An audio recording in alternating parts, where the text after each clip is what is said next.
Assalamualaikum warahmatullahi wabarakatuh. Perkenalkan, nama saya Zulia Priatiningsih, NIM 202033314, kelas 4B PGSD, dengan mata kuliah Sumber dan Media Pembelajaran yang diampu oleh Bapak Syaifuddin selaku dosen mata kuliah Sumber dan Media Pembelajaran. Baik, kali ini saya akan menjelaskan tentang konsep dasar sumber belajar. Yang pertama, 1. Pengertian sumber belajar. Sumber belajar adalah segala sesuatu yang mendukung terjadinya proses pembelajaran, termasuk sistem pelayanan, bahan pembelajaran baik secara terpisah maupun terkombinasi agar bisa mencapai tujuan belajar.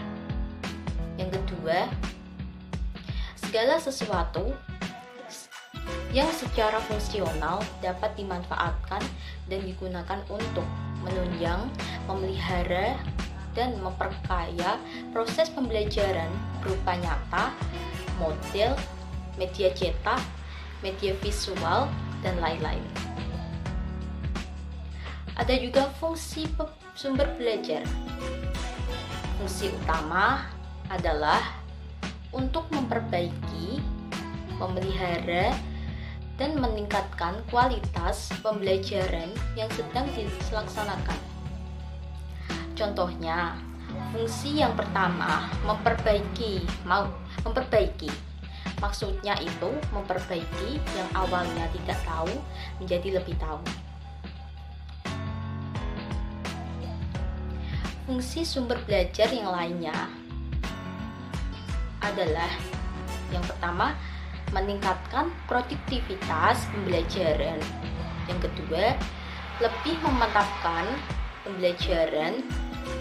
Yang ketiga, menembus batas jam pelajaran normal. Yang keempat, mengatasi keterbatasan guru. Yang kelima, memperluas pemahaman dan wawasan siswa.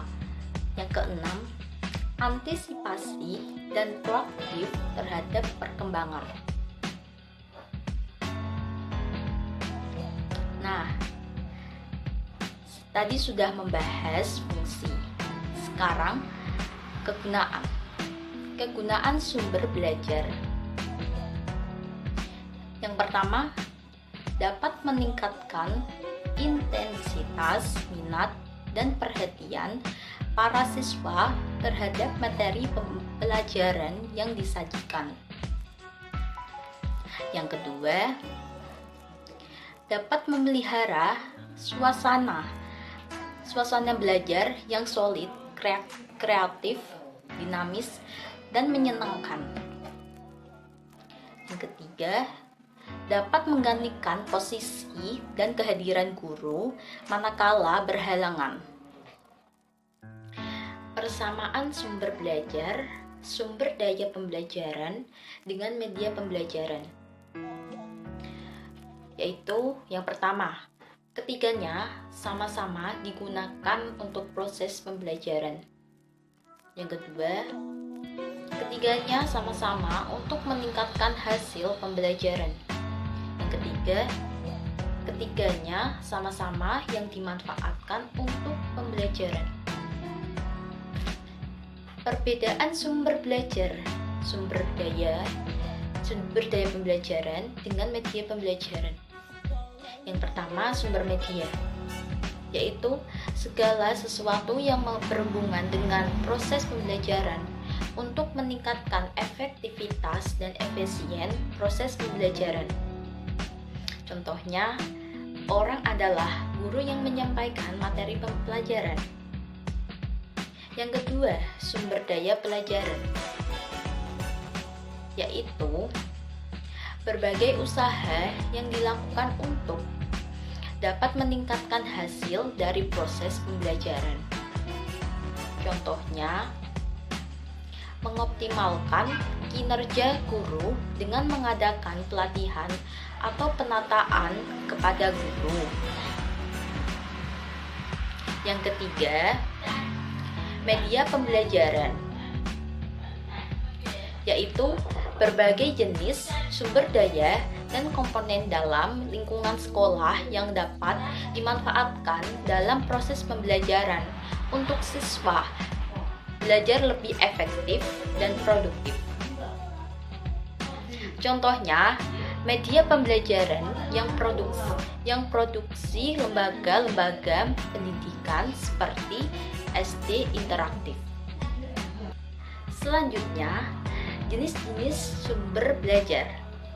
Secara umum, sumber belajar dapat dikategorikan ke dalam 6 jenis, yaitu yang pertama, pesan. Informasi yang harus disalurkan oleh komponen lain berbentuk ide, fakta, pengertian, data. Yang kedua, orang. Orang yang menyimpan informasi tidak termasuk yang menjalankan fungsi pengembangan dan pengelolaan sumber belajar. Yang ketiga, bahan. Sesuatu bisa disebut software yang mengundang pesan untuk disajikan melalui pemakai alat. Yang keempat, peralatan. Sesuatu bisa disebut hardware yang menyalurkan pesan untuk disajikan yang ada di dalam software. Yang kelima, teknik atau metode. Prosedur yang disiapkan dalam mempergunakan bahan pelajaran, peralatan, situasi, dan orang yang menyampaikan pesan. Yang keenam, lingkungan. Situasi sekitar di mana pesan disampaikan. Selanjutnya, kriteria sumber belajar.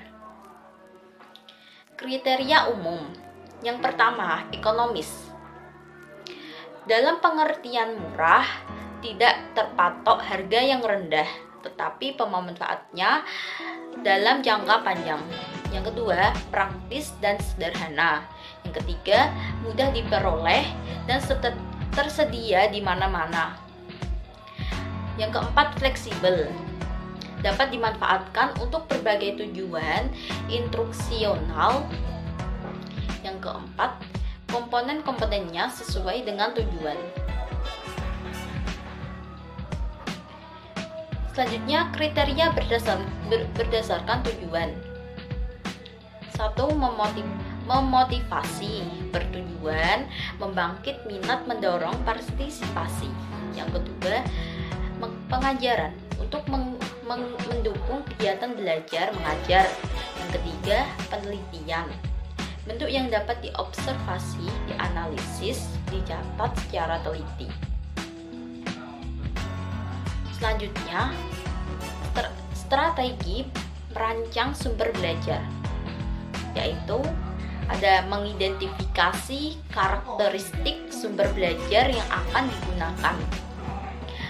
Ada sumber belajar yang digunakan diselesaikan dengan tujuan pembelajaran. Ada sumber belajar yang digunakan disesuaikan dengan kemampuan guru. Ada sumber belajar yang digunakan disesuaikan dengan kebutuhan siswa. Baik, sekian penjelasan dari saya. Kurang lebihnya mohon maaf. Terima kasih. Wassalamualaikum warahmatullahi wabarakatuh.